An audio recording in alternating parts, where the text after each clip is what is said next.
오늘 본문은 여러분들이 잘 아시는 이 아브라함에 대한 말씀인데요. 이 아브라함에 대한 이야기를 하려고 그러면 반드시 창세기 12장 1절부터 이야기가 시작됩니다. 제가 한번 창세기 12장 1절에서 2절의 말씀을 먼저 한번 보겠습니다. 너는 너의 고향과 친척과 아비 집을 떠나 내가 네게 보여줄 땅으로 가라. 내가 너로 큰 민족을 이루고 네게 복을 주어 네 이름을 창대케 하리니 나는 복이 될지라. 여러분, 이 아브라함 사건이 왜 중요하냐 하면은 이 아브라함이 하나님의 지시를 받고 만일에 오늘 나온 이 본문의 말씀대로 고향을 떠나지 않았다 그러면은 아마 이스라엘 역사에서 아브라함이 그토록 위대한 그런 조상으로 이름을 남길 수 있었을까? 또 뿐만 아니라 오늘 이 시대에 우리가 그를 기억할 수가 있었을까? 사실 그렇습니다, 여러분. 그 당시에 살던 고향을 떠나서 타지로 이사를 간다는 이것은 굉장한 모험이었습니다. 여러분, 농경문화권에서는 주로 시족들이 옆에 살았고 가까운 이웃들과 더불어서 상부상조하지 아니하면 농사를 지을 수도 없고 양을 기를 수도 없었습니다. 자, 그런 상황에서 내가 지시한 땅으로 가라 하는 그 하나님의 명령을 듣고 그렇게 쉽게 간단하게 그 먼 곳으로 이주를 한다는 것은 굉장한 결단이 아니면은 불가능한 일이었습니다. 타향에 가서 낯선 사람들과 같이 어우러져 살아간다는 게 그게 쉬운 일이 아니었거든요. 그럼에도 불구하고 이 아브라함은 친척과 아비집을 떠나서 하나님이 명령하시는 그 방향 없는 어디가 어딘지도 모르고 지시하시는 땅으로 순종하며 갔다는 것은 굉장한 결단이 필요했습니다. 뿐만 아니라 하나님이 아브라함에게 어떤 약속을 했냐면 누가 들어도 이것은 현실성이 없는 그런 약속을 하셨어요. 여러분 잘 아시는 대로 네 자손을 통해서 땅의 모래알수처럼 하늘의 별수처럼 많은 민족이 태어날 거다. 이 약속은 여러분 상식으로 받아들일 수 없는 그런 비현실적인 얘기입니다. 왜 그러냐면 생각해 보세요. 당시 아브라함의 나이가 75세 정도 됐습니다. 생물학적으로 임신이 불가능한 상태였습니다. 그런데 이러한 아브라함에게 하나님이 어떻게 보면 실로 무모하기 짝이 없는 이런 약속을 하시면서 고향을 떠나라. 그게 받아들이기 참 어려운 결단이었겠죠. 그럼에도 불구하고 아브라함은 하나님의 약속을 믿고 길을 떠납니다. 흔연히 길을 떠납니다. 하나님이 지시하신 땅으로 거처를 옮겨갑니다. 그리고 그 후에 여러분 보세요. 10년 세월이 흘렀어요. 아무런 무슨 변화가 없습니다. 자녀는 그냥 강아지도 하나 나타나지 않았습니다. 그리고 세월이 또 갑니다. 또 10년 세월이 흘렀어요, 여러분. 20년 세월이 흘러도 당초 하나님이 아브라함에게 하셨던 그 약속은 이루어지지 않았습니다. 근데 점점 나이는 지금 100세를 행해서 갑니다. 이제는 포기할 수밖에 없는 상황이에요. 어느 날 기다리던 아내가 사레는 더 이상 자신의 아이를 생산한다는 것이 불가능하다는 사실을 깨닫고 그의 남편 아브라함에게 자신의 몸종인 하갈을 통해서 아이를 낳으라고 권고합니다. 여러분 다 아시죠? 그래서 태어난 아이가 누굽니까, 여러분? 이스마엘이죠. 그런데 여러분 참 놀랍게도 우리 하나님은 신실하신 분이십니다. 믿으시죠, 여러분? 이렇게 실망하고 있는 아브라함에게 고향을 떠난 지 무려 25년 세월이 지내 벌써 아브라함의 나이 100세가 됐습니다. 그래서 창세기 17장 17절을 보시면 100세가 되던 해 사라의 몸에서 여러분 아이를 잉태케 하는 놀라운 일이 일어났습니다. 별로 여러분 놀라지도 않으시네요. 그래서 낳은 아이가 누굽니까 여러분? 이삭이요, 이삭. 100세 얻은 아들 이삭, 얼마나 기다리고 기다렸던 그 아들이 이 땅에 태어났습니다. 여러분 얼마나 사랑스럽고 얼마나 이쁜지는 모르지만 부모로서 특별히 아브라함에게는 더 없는 엄청난 그 감격이고 기쁨이고 이건 뭐 표현할 수 없는 놀라운 그런 은혜입니다. 그래서 아브라함은 이삭을 바라보면서 세상의 모든 행복을 내가 다 소유한 것처럼 아마 그렇게 하루하루를 감격에 넘쳐서 기뻐 줄 모르는 그런 환희에 찬 삶을 살아오지 않았을까. 그래서 아브라함은 그의 아들 이름을 생각하며 기도하며 지었습니다. 이삭이라고. 여러분 이삭이라는 뜻이 무슨 뜻인지 아시죠? 기쁨이라는 뜻이에요. 뭐라고요? 기쁨이라는 뜻이에요. 이삭이라는 말. 얼마나 기쁘고 행복했으면 이름을 이삭이라 지었겠어요. 그래서 아브라함은 그의 아들 이삭을 바라보면 만사가 다오케 그냥 늘 행복했습니다. 여러분 입장을 바꿔놓고 생각해 보세요. 저 같아도 그럴 것 같아. 그러므로 이 아브라함이 이삭을 사랑하는 마음은 아마 온 세상을 준다고 해도 바꿀 수 없는 그렇게 금지옥엽 정말 사랑스러운 아들입니다. 그런데 여러분 지금 이삭이 태어나서 무럭무럭 너무너무 잘 자랍니다. 이제는 소년이 됐어요. 그러던 어느 날 실로 놀라운 일이 일어났습니다. 청천벽력 같은 하나님의 음성을 듣게 되는 거예요. 창세기 22장 2절에 성경은 이렇게 기록했습니다. 하나님께서 나타나셨어요. 이렇게 말씀을 하십니다. 내 아들 내 사랑하는 독자 이삭을 데리고 모리아 땅으로 가서 내가 네게 일러준 한 산 거기서 그를 번제로 드리라.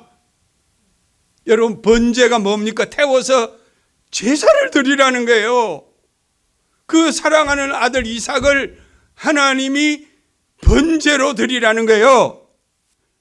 여러분 이것은 아무리 우리가 하나님의 명령이지만 우리의 이성이나 상식으로는 받아들일 수 없는 정말 비정상적인 비이성적인 그런 요구를 하시는 거예요. 하나님께서 아브라함이 하나님의 말씀을 듣고 얼마나 당황했을까, 얼마나 실망했을까, 얼마나 황당했을까. 아무리 하나님이 요구하시는 일이지만은 여러분 이런 뜻밖의 명령을 듣고 아브라함은 아마 아연실색하지 않을 수 없었을 거예요. 아마 인간이 이 세상에서 절망이 있다면 이보다 더 큰 절망이 있을까 할 정도로 낙심했을 거예요.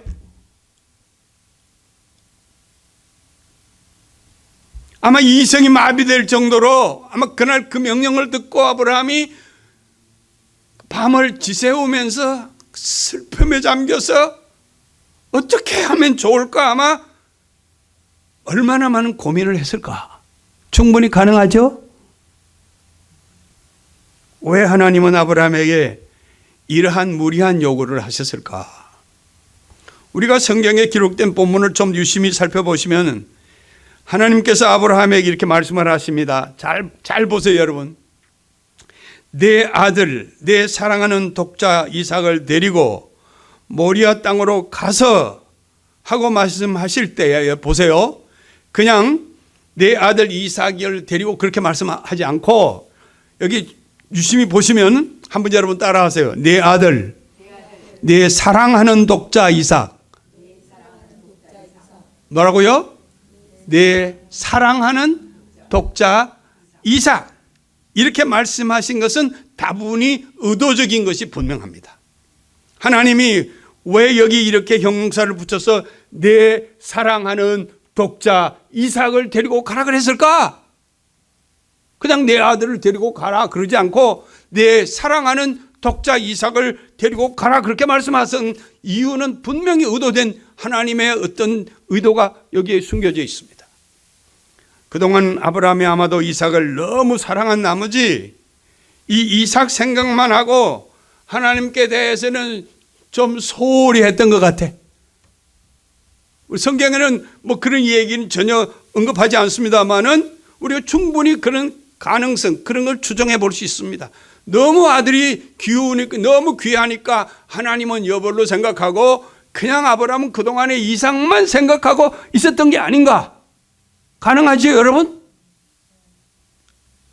물론 성경은 구체적인 그 이유를 밝히지 않습니다만은 아마도 아브라함은 평생 그가 원했던 아들을 얻고 보니까 그 아들이 너무 귀하고 정말 눈에 넣어도 아프지 않을 만큼 사랑스러웠습니다. 그래서 이 이삭을 얻은 후에 그를 너무 사랑한 나머지 우리 하나님은 뒷전으로 여기고 아마 그러지 않았을까?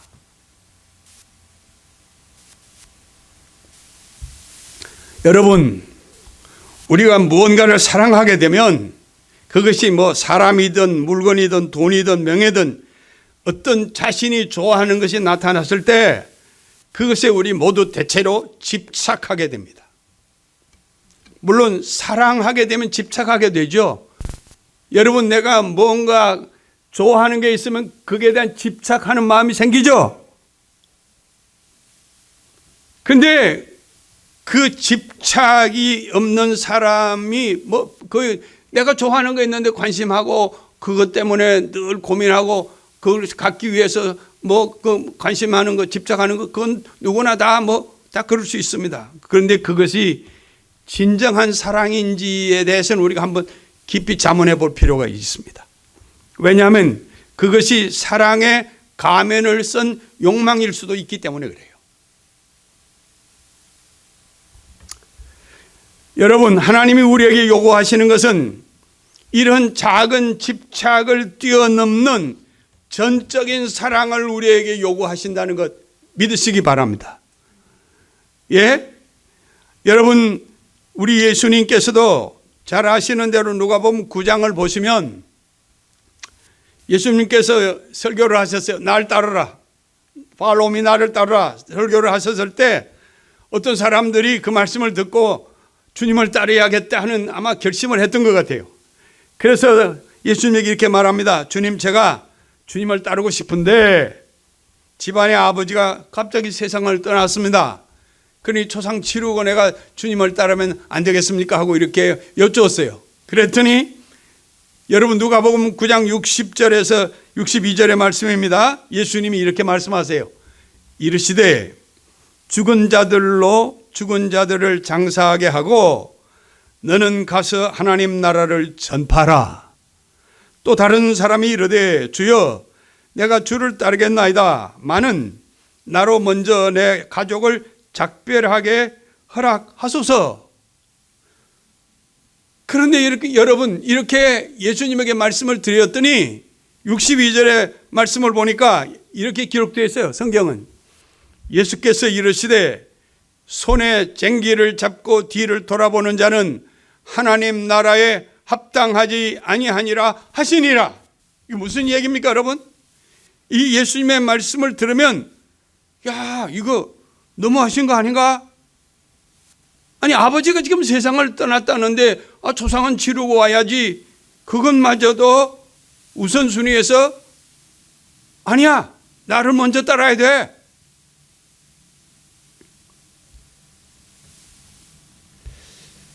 어떤 사람은 또 제가 주님을 따르겠습니다 스스로 솔선해서 예수님에게 와서 그런 고백을 했을 때 그런데 예수님, 내가 마지막 우리 가족들하고 좀 작별 인사를 하고 오겠습니다 그랬어요. 그랬는데 예수님의 말씀은 아니야, 쟁기를 잡고 뒤를 돌아보는 자는 하나님 나라에 합당하지 않으니. 아니 쟁기가 여러분, 이거 농경문화권에서 옛날에 우리가 자랄 때 어린 시절에 시골에서 소를 앞세우고 밭을 가는 농기구가 쟁기예요. 쟁기. 여러분 쟁기 아세요? 쟁기를 잡고 뒤를 돌아보면 울퉁불퉁 소가 어디로 갈지 모르니까 그게 안 되니까 절대로 뒤를 못 보는 거예요. 그래서 예수님이 그 비유를 말씀하시는 겁니다. 쟁기를 잡고 뒤를 돌아보는 사람은 내게 합당하지 않다. 이건 뭐냐면 아니야. 다 그거보다 더 중요한 게 있어. 여러분 내가 가끔 여러분께 말씀드렸습니다.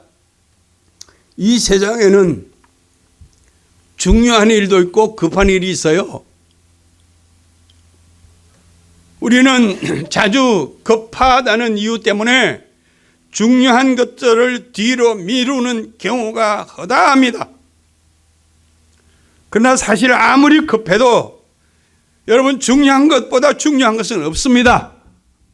그럼에도 불구하고 우리는 종종 돈 버는 일이 급하니까 전혀 건강은 돌보지 않고 그냥 이 일만 하다가 병이 걸려서 세상 떠나는 경우가 적지 않게 있습니다. 정말 우리에게 중요한 게 뭔가? 돈인가? 건강인가? 아무리 돈 버는 일이 급해도 여러분 건강을 잃으면 돈이 무슨 의미가 있습니까? 동의하십니까 여러분?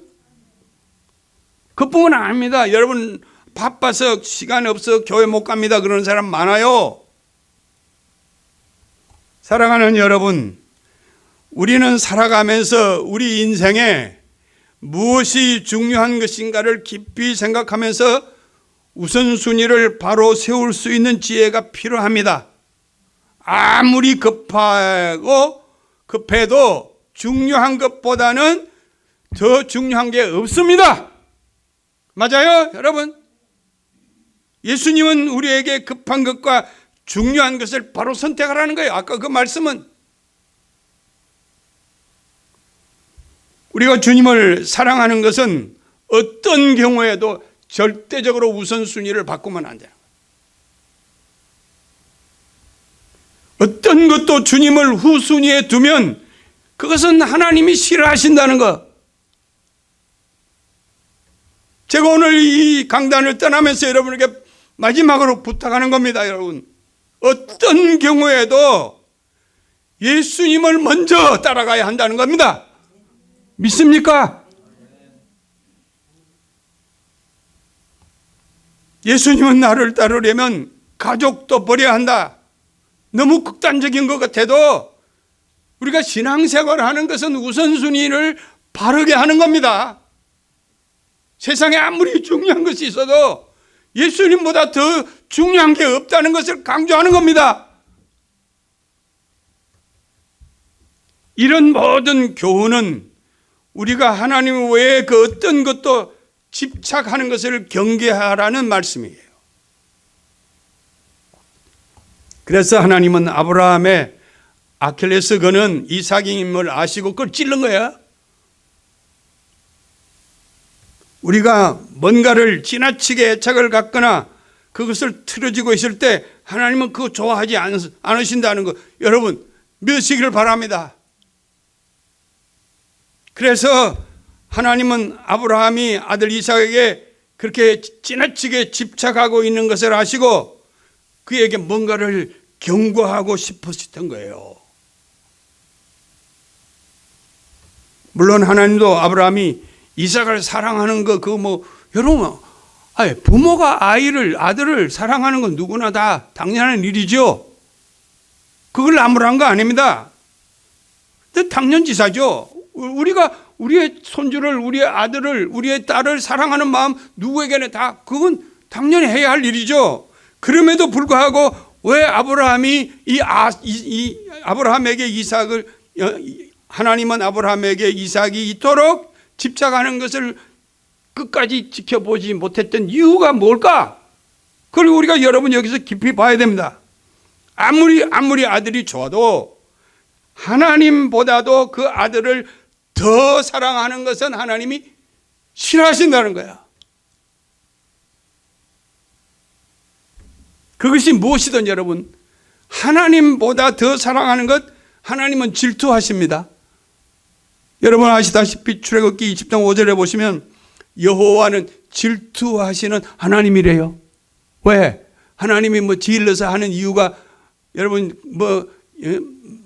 마음이 나빠서 그런 거 아닙니다. 우리를 너무 사랑하시기 때문에, 여러분 우리를 하나님이 빼앗기기 싫어서, 내가 너를 포기할 수 없기 때문에,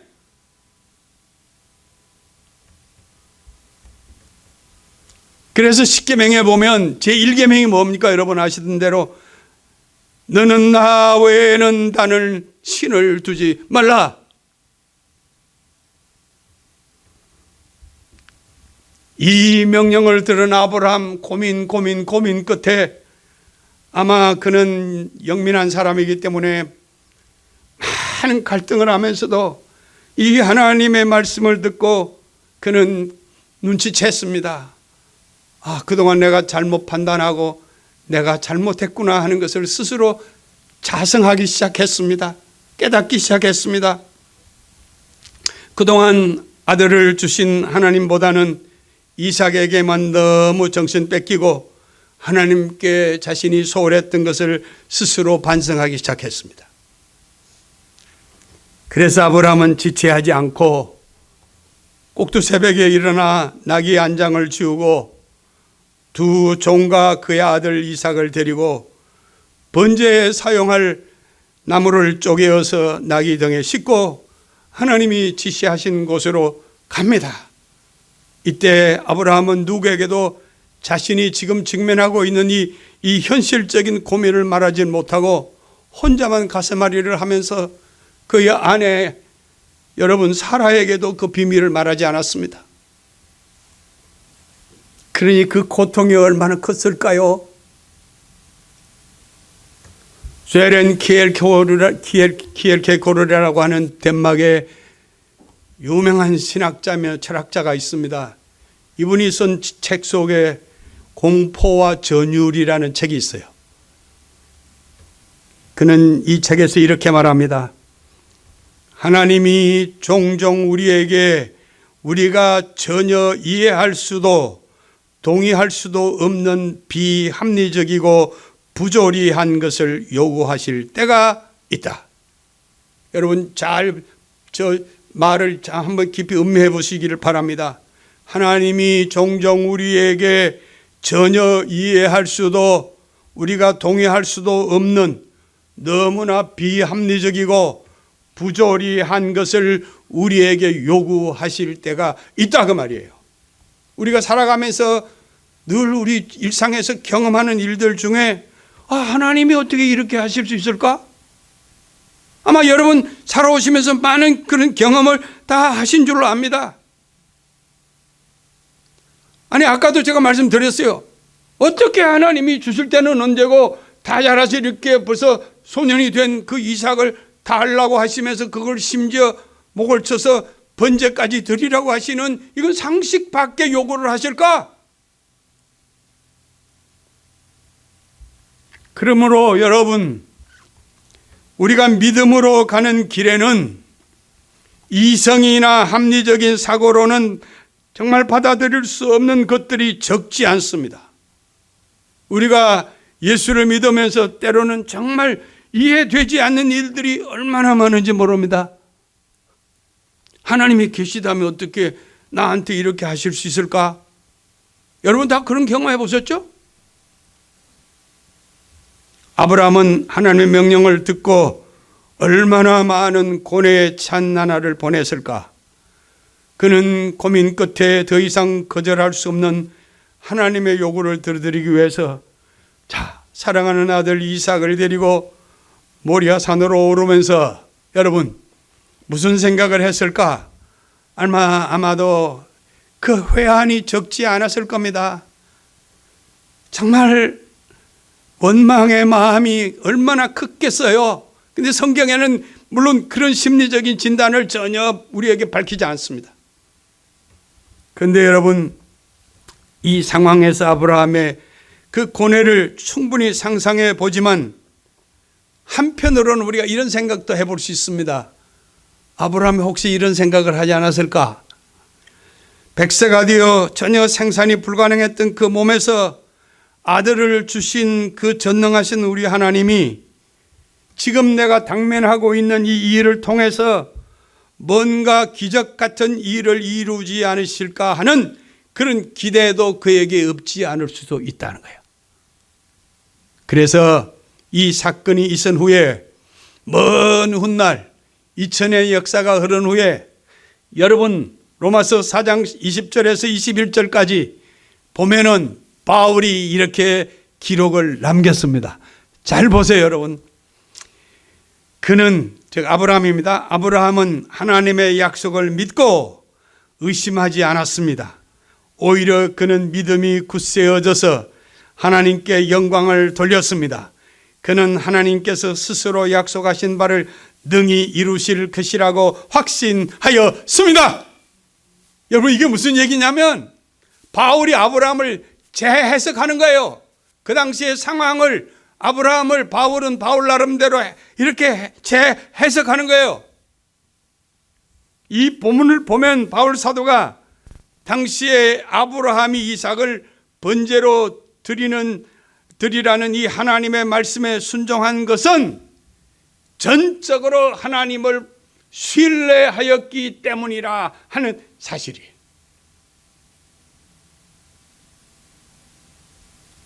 만일에 사실이 그렇다 하더라도 과연 아브라함은 전혀 두려움 없었을까?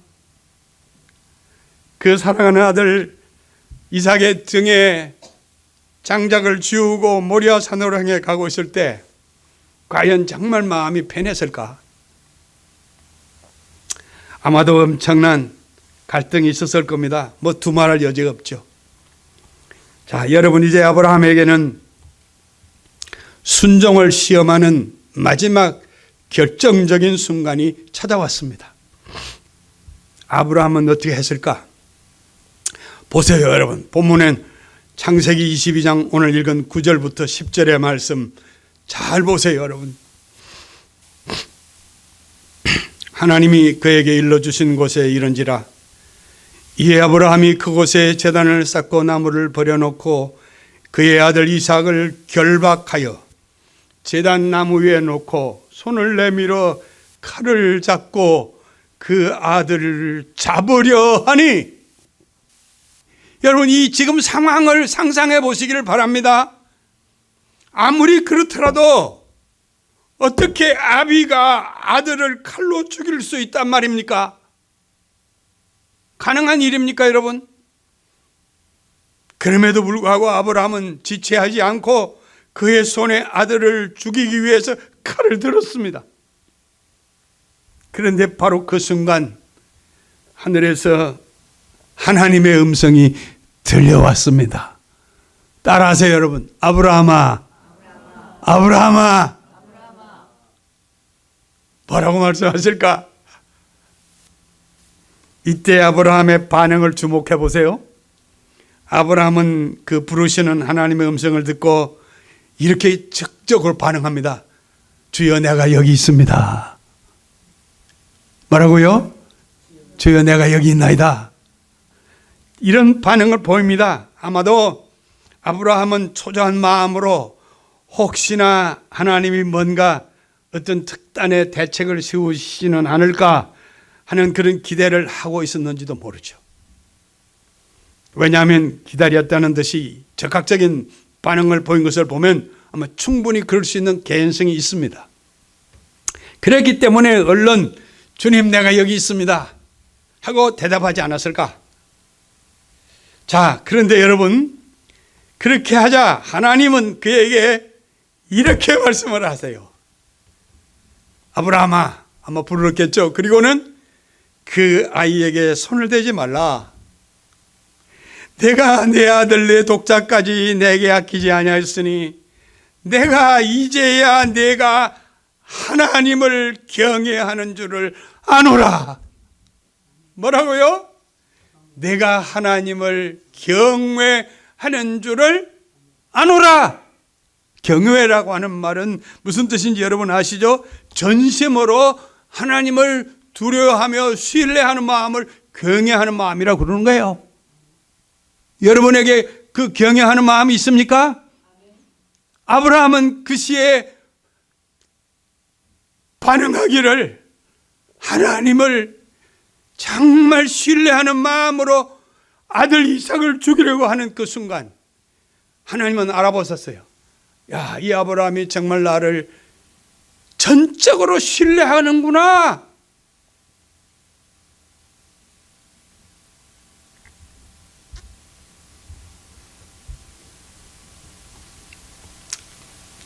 더 이상 하나님은 아브라함의 믿음을 추호도 의심할 일의 여지도 없었습니다. 전적으로 아브라함을 신뢰했습니다. 할렐루야, 여러분.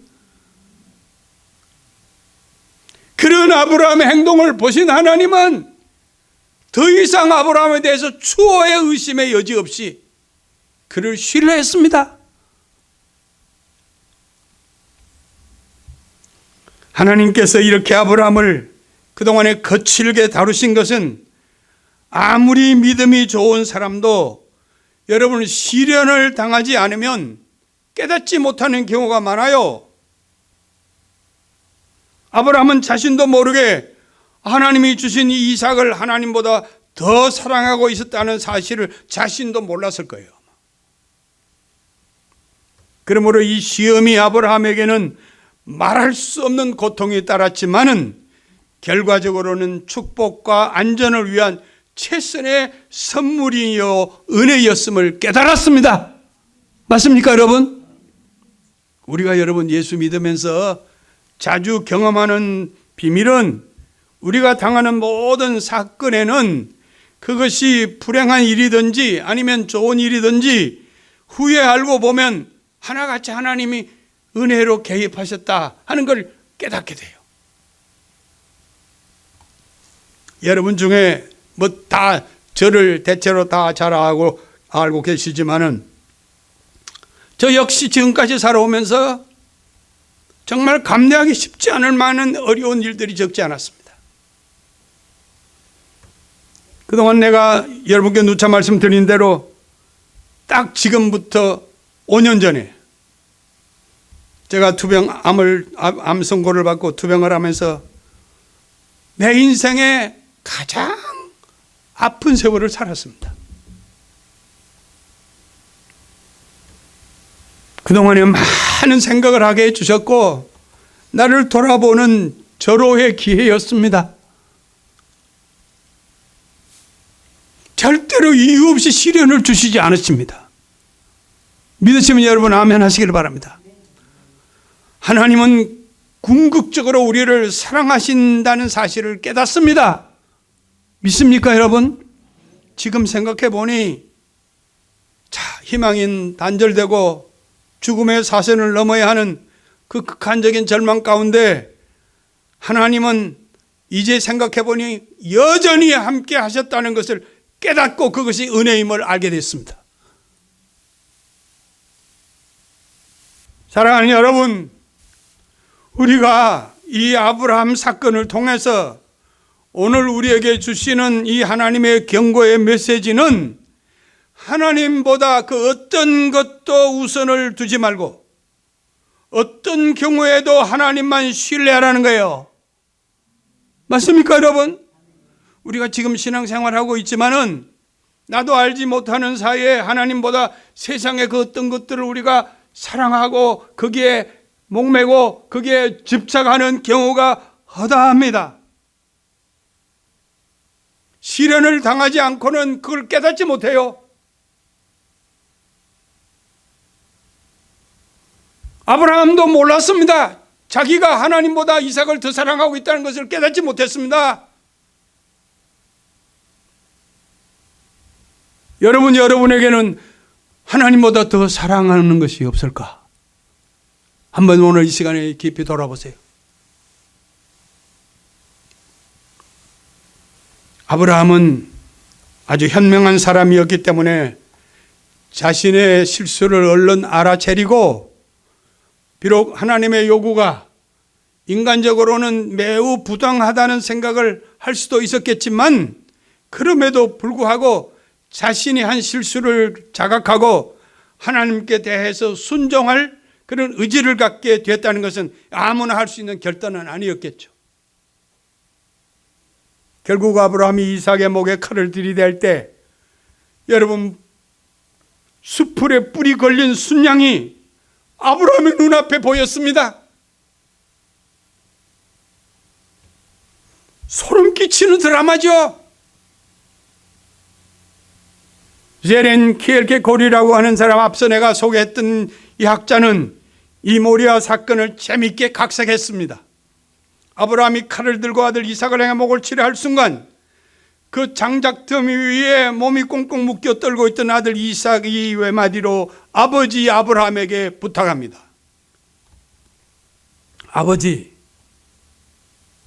아버지, 제게 잠깐만 좀 시간을 허락해 주십시오. 마지막으로 하나님에게 제가 기도를 드리고 싶습니다. 그 요청을 했어요. 그러자 아브라함은 이삭의 그 떨리는 목소리를 들으며 한참 멈칫하다가 아들 이삭에게 기도를 드리라고 유예 시간을 줍니다. 그때 여러분, 이삭이 하나님께 기도를 드려요. 어떻게 기도를 하는가 들어보세요. 하나님 아버지, 내게는 이 세상에 아버지가 없습니다. 하나님이 내 아버지가 되어 주시옵소서. 이게 무슨 얘기입니까, 여러분? 아들을 죽이는 애비가 애비입니까? 그래서 이 세상에는 아버지가 없대요. 하나님이 대신 아버지가 되어달라고 기도를 했어요. 그랬는데 여러분, 놀랍게도 그 아들의 기도를 듣고 있던 아브라함이 어떻게 반응하는가? 아브라함도 연하여 하나님께 기도를 드립니다. 이렇게 기도를 드리는 거예요. 하나님 아버지, 감사합니다. 어떻게 이 아들이 나같이 허물 많은 나를 애비로 여기지 않고 전능하신 여호와 하나님만 아버지로 생각하는 아들을 주신 주님께 감사합니다. 그 아버지의 그 아들이야. 물론 각색한 내용이긴 합니다만은 이 두 사람의 기도가 오고 가는 동안 그 장면을 지켜보시던 하나님의 마음이 어땠을까? 얼마나 대견하고 회심의 미소를 지으셨을까? 감동이었을까요? 하나님도 감동했어? 이런 일이 있은 후에 여러분, 오늘 설교 제목입니다. 뭡니까? 여호와 이레. 여호와 이레란 무슨 뜻이라고요? 하나님이 준비해 주셨다 그 말이에요. 뭘 준비해 주셨죠? 양을 준비해 주셨잖아.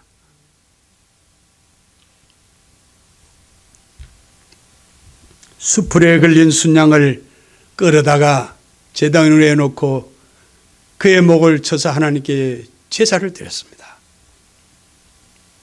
역사에 이런 드라마가 없지요. 이것은 무슨 소설이 아니고 이건 어떤 가공한 그 어떤 것보다도 아주 드라마틱한 얘기입니다. 역사에.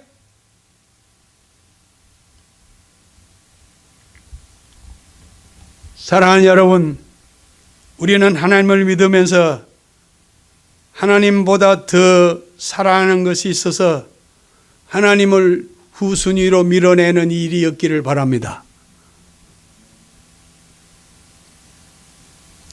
우리도 아브라함처럼 하나님보다 이삭을 더 사랑할 수 있는 그런 가능성은 저부터도 누구에게도 다 있습니다. 여러분, 이민 와서 고생하시면서 하나님이 축복해 주셔서 사업이 잘 되고 기업도 확장되고 좋은 집을 사서 넉넉하게 살아갈 수 있는 환경이 조성됐어요. 근데 느닷없이 하나님이 오시더니 나보고 그러는 거예요. 야, 그 집도 팔고 다 팔아서 다 나한테 바쳐. 그러면 여러분, 그 기꺼이 할 수 있을까?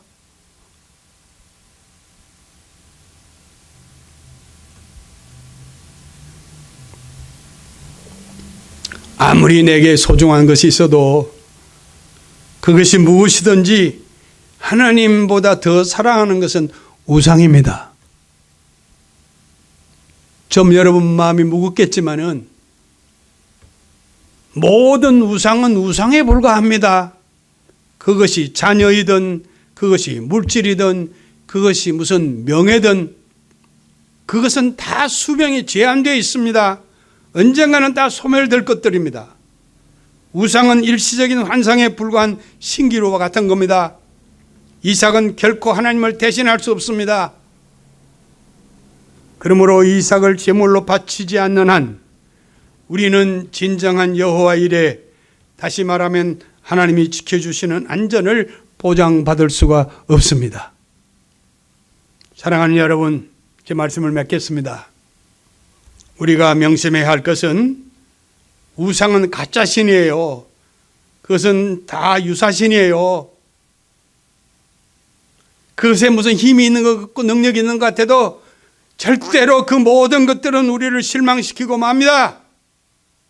이런 가짜 신을 하나님 아래로 우리가 강등시킬 용기가 필요합니다. 그렇지 않으면 우리의 미래는 불안합니다. 우리가 하나님처럼 여겼던 그 모든 우상들을, 그 우상들은 다 언젠간 우리 곁을 떠나고 말 것입니다.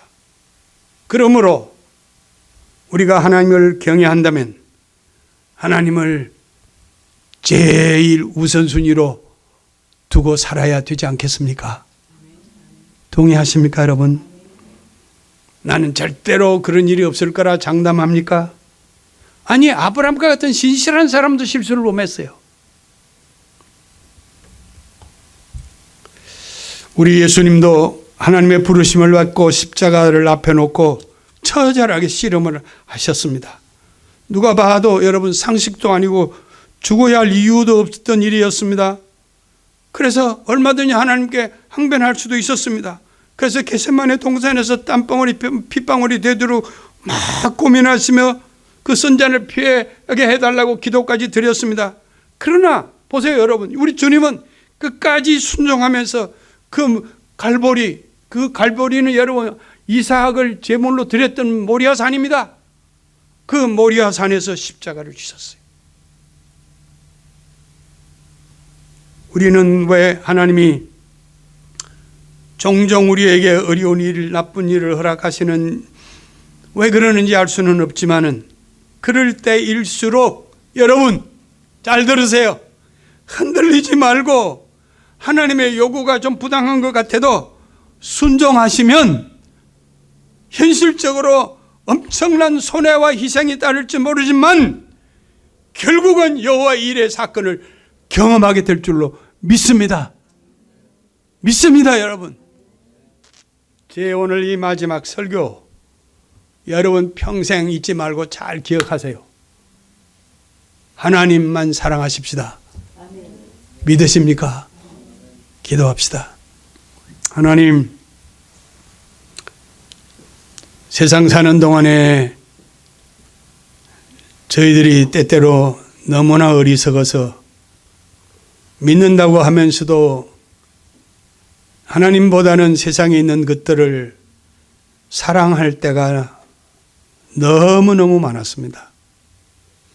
언제나 급하다는 이유 때문에 정말 우리가 놓쳐서는 아니 될 하나님의 은혜를 저버리고 세상에 내가 원하는 것, 내가 좋아하는 것만을 추구하며 살았던 우리의 지난날 허물진 과오를 주님 용서해 주시옵고 이제 남은 우리의 상에 오직 주님만을 바라보고 주의 말씀이면 제게 어떤 불이익이 온다 할지라도 순종의 마음으로 살아갈 수 있는 저희 성도들 되도록 축복해 주시옵소서.